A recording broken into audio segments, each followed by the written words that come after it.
Guwahati press ক্লাবত গ্ৰন্থ উন্মোচনী অনুষ্ঠান বনফুল প্ৰকাশনৰ দ্বাৰা প্ৰকাশিত হাৰ্ট অফ নামচাং শীৰ্ষক ইংৰাজী অনুবাদ গ্ৰন্থখন উন্মোচন কৰা হয়। সৌম্যদীপ দত্তৰ দ্বাৰা ৰচিত নামচাঙৰ অন্তঃস্বৰ শীৰ্ষক গ্ৰন্থখন ইংৰাজীলৈ অনুবাদ কৰিছে বিপুল দেউৰীয়ে। গ্ৰন্থখন উন্মোচন কৰে বিশিষ্ট লেখক ডক্টৰ ধ্ৰুৱজ্যোতি বৰাই। অনুষ্ঠানত উপস্থিত আছিল দেউৰী সাহিত্য সভাৰ প্ৰাক্তন সভাপতি doctor Haranand Deori, Kaziranga wild life ছ'চাইটিৰ প্ৰাক্তন সভাপতি ইন্দ্ৰজিৎ দত্ত, বিশিষ্ট সাহিত্যিক ৰূপম বৰুৱাকে ধৰি বহুকেইজন সমল ব্যক্তি।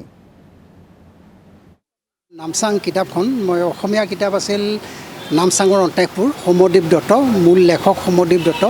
এই কিতাপখন আপোনালোকে জানে অসমৰ বৰ্ষাৰণ্য, দিহিং পাটকাই বৰ্ষাৰণ্য এখন এসময়ত ধ্বংসৰ গৰাহত পৰিছিল। তাতে আপোনাৰ কয়লা মাফিয়া, অইল ড্ৰিলিং, চব illegal oil drilling, timber felling, তাৰপিছত আপোনাৰ জীৱ জন্তু হত্যা কৰা, সুলভ গিবনৰ এইটো এটা অঞ্চল আছিল। তাৰ সুলভ গিবনবোৰ চোৰাংভাৱে চিকাৰ কৰা হয়, মানে গোটেই বনখন ধ্বংস কৰি গৈছিল। এখন ডাঙৰ কথা, এইটো আপোনাৰ জয়পুৰ, আপাৰ দিহিং আৰু দিৰক নামৰ তিনিখন অৰণ্য লগ লাগি পেলাই ডাঙৰকৈ আছে গোটেই সেই এটা উজনি অসমত।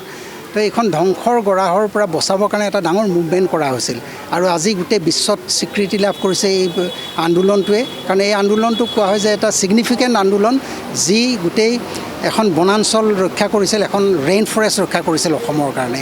আৰু সেইকাৰণে প্ৰায় এটা দশক ধৰি 10 বছৰ ধৰি তেওঁলোকে যুঁজ কৰিবলগীয়া হৈছিল বিভিন্ন চোৰাং চিকাৰীৰ মানে আমোলা বিষয়া, বন বিষয়াসকলৰ বিষয়ে, যিসকলে দুৰ্নীতিত লিপ্ত হৈ আছিল তেনেধৰণৰ। আৰু আমি ভাবিছিলোঁ এই কথাবোৰ যে প্ৰকৃতি সংৰক্ষণৰ কাৰণে ইমান চেষ্টা কৰা, এই কথাবোৰ বাহিৰা মানুহেও জানিব লাগিব।